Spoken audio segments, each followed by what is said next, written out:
भगवान विष्णु लक्ष्मी जी को बताते हैं निर्वस्त्र स्नान करने वालों के साथ क्या होता है। जय श्री कृष्ण मित्रों, एक बार भगवान श्री विष्णु माता लक्ष्मी के साथ हरिद्वार में घूम रहे थे। माता लक्ष्मी ने देखा कि सारे मनुष्य गंगा में नहा नहा कर हर हर गंगे कहते जा रहे हैं, परंतु सभी लोग दुखी और परेशान हैं। तब माता लक्ष्मी ने बहुत ही आश्चर्य से भगवान विष्णु से पूछा, स्वामी, गंगा में इतनी बार स्नान करने पर भी इनके पाप और दुखों का नाश क्यों नहीं हुआ? क्या गंगा में अब सत्यता नहीं रही?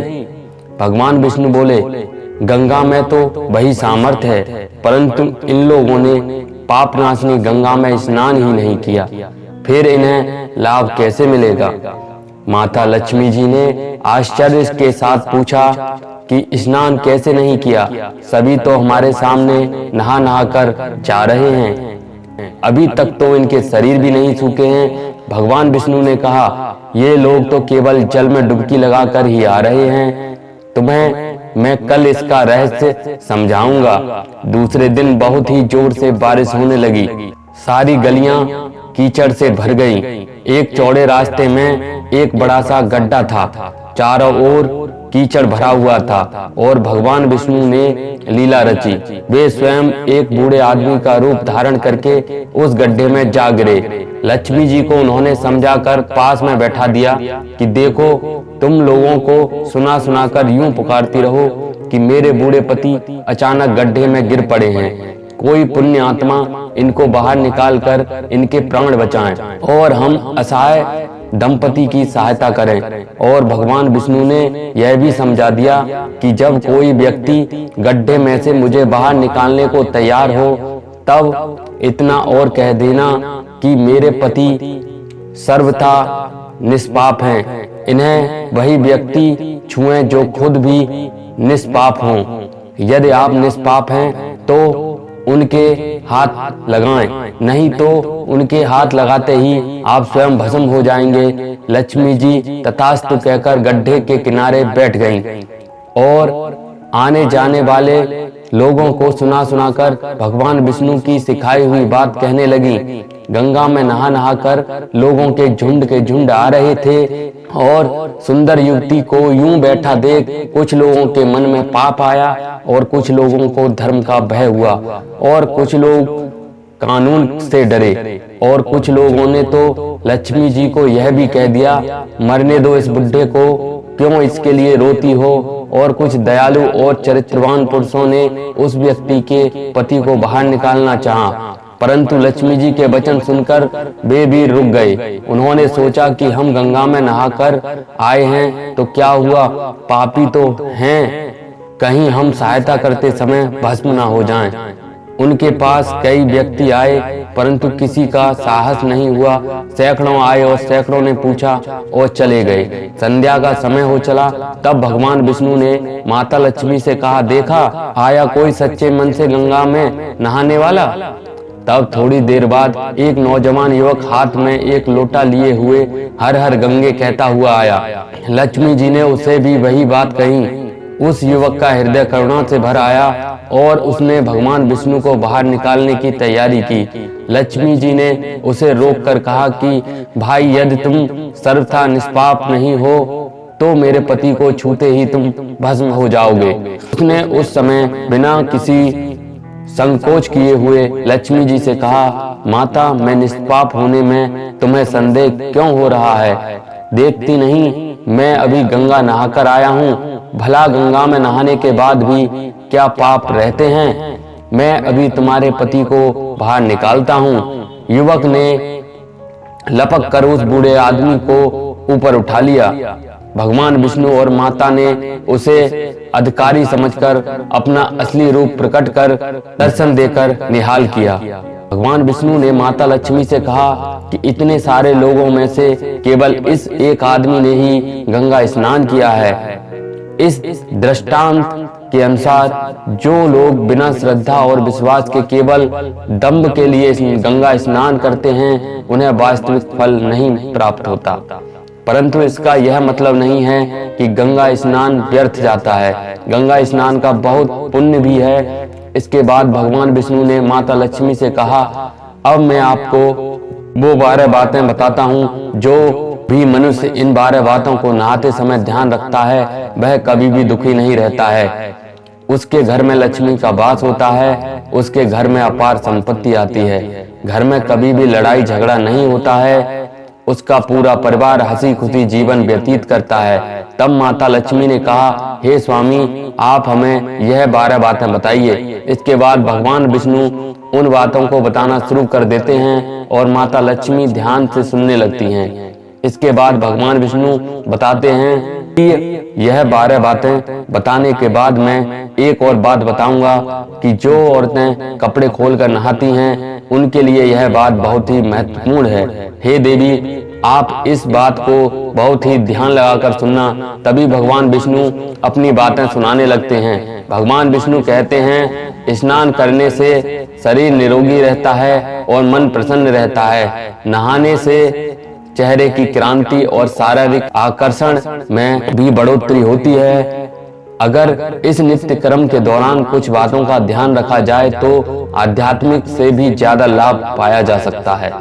नहाने के कार्य में इन बातों को ध्यान रखा जाना चाहिए। नंबर 1, स्नान करने के बाद शुद्ध होकर पूजा पाठ आदि सभी कार्य करने के योग्य बनते हैं, इसलिए सुबह को ही स्नान कर लेना चाहिए। नंबर 2, शास्त्रों में कहा गया है कि स्नान करने से 10 गुणों की प्राप्ति होती है। रूप, तेज, बल, पवित्रता, आयु, आरोग्य, निर्लोकता, सुविचार, निरोग और मेधा। नंबर 3, धन, पुष्टि व आरोग्य और स्वास्थ्य चाहने वालों को हर मौसम में और हर दिन स्नान करना चाहिए। नंबर 4, शास्त्रों में कहा गया है कि सुबह स्नान करने से पाप का नाश होता है और पुण्य मिलता है। ऐसा कहा गया है कि सुबह नहाने वालों के पास नकारात्मक शक्तियां नहीं भटकती हैं, इसलिए सुबह स्नान करना ही उचित है। नंबर 5, बीमारी के हाल में सर के नीचे ही स्नान करना चाहिए अथवा गीले कपड़े से शरीर को पोंछ लेना एक तरह का स्नान ही कहा गया है। नंबर 6, सुबह की लालिमा छाने से पहले स्नान करना श्रेष्ठ माना गया है। नंबर 7, तेल लगाकर और शरीर को मल कर नदी में नहाना मना है। इसकी जगह नदी से बाहर निकलकर तट पर ही शरीर साफ करके नदी में डुबकी लगाना उचित है। नंबर 8, जिन घाटों पर कपड़े धोए जाते हैं वहां का जल अपवित्र माना गया है, इसलिए वहां से कुछ दूर हटकर दूर ही नहाना चाहिए। नंबर 9, नदी में 11 या 21 डुबकियां लगाना शुभ बताया गया है।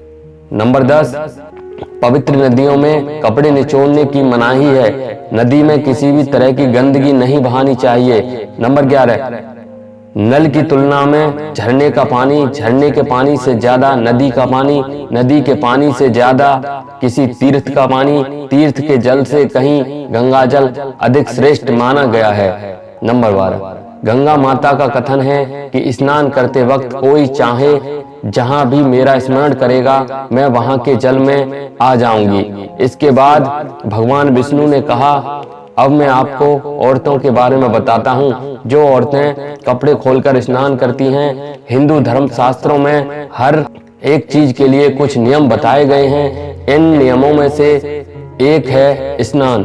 स्नान को लेकर की गई बातें ऐसा माना जाता है कि आम व्यक्ति शास्त्रों के नियमों का पालन जरूर करना चाहिए, जिससे उनके घर में सुख समृद्धि बनी रहती है और खुशहाली आती है और साथ में अपार धन बरसता है। माता लक्ष्मी प्रसन्न होती हैं। दरअसल हमारे शास्त्र में ऐसी कई बातें लिखी गई हैं जिनका हम सदियों से पालन करते चले आ रहे हैं, लेकिन उनके कारणों के बारे में हमें अभी भी पूरी जानकारी नहीं है।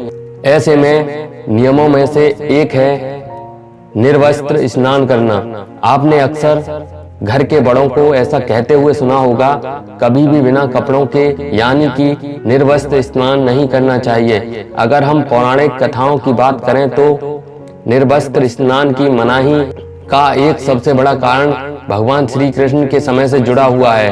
पौराणिक कथाओं के अनुसार एक बार जब गोपियां सरोवर में स्नान कर रही थीं और वे निर्वस्त्र थीं, उस समय बाल कृष्ण ने गोपियों के सभी वस्त्र छुपा लिए।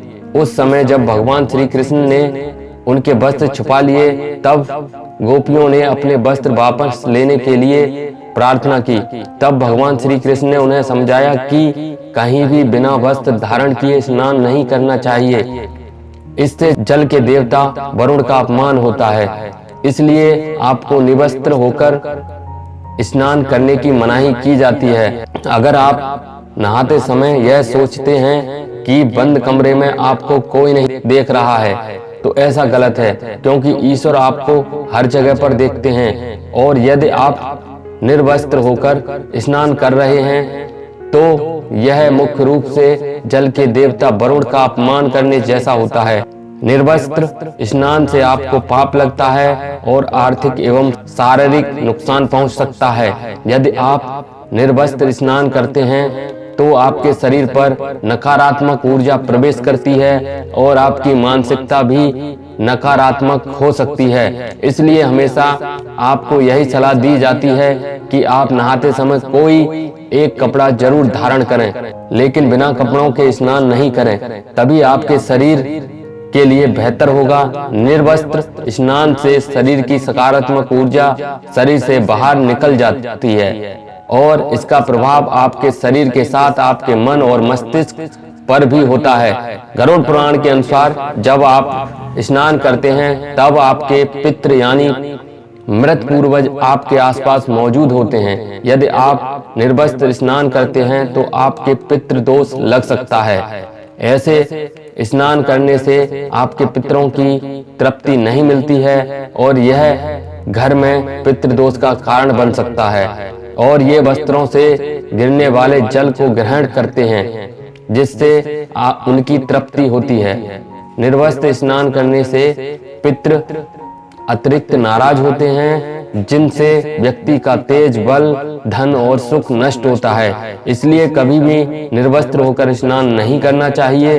पुराणों के अनुसार नहाने वाला पानी पूर्वजों के हिस्से में जाता है और निर्वस्त्र होकर नहाने से इसे पितरों के समक्ष बिना कपड़ों के नहाना माना जाता है। शास्त्रों में ऐसी मान्यता है कि यदि कोई निर्वस्त्र स्नान करता है तो माता लक्ष्मी उससे रूठ सकती हैं। इससे आपकी कुंडली में धन हानि के योग बन सकते हैं और आपकी आर्थिक स्थिति खराब हो सकती है। इसी कारण से आपको निर्वस्त्र स्नान न करने की सलाह दी जाती है और शास्त्रों में भी इस बात की मनाही है।